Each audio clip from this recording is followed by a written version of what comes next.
పశ్చిమ బెంగాల్లో అసెంబ్లీ ఎన్నికల ప్రచారానికి తెరపడింది. ఫలితంగా మైకులు మోగబోయాయి.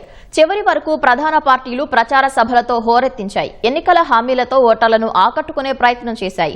ఈ నెల 29న రెండో విడతలో భాగంగా 142 స్థానాలకు పోలింగ్ జరగనుంది.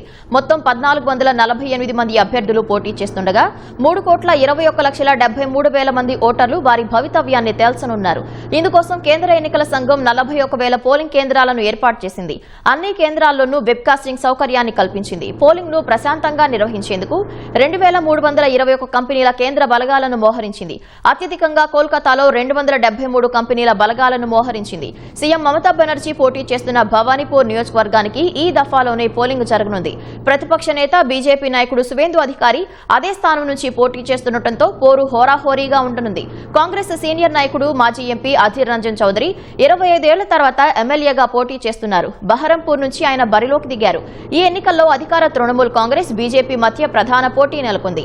ఈ నెల 23న 152 స్థానాలకు జరిగిన తొలి విడత ఎన్నికల్లో రికార్డు స్థాయిలో 93.19% పోలింగ్ నమోదైంది. వచ్చే నెల 4న ఓట్ల లెక్కింపు జరగనుంది.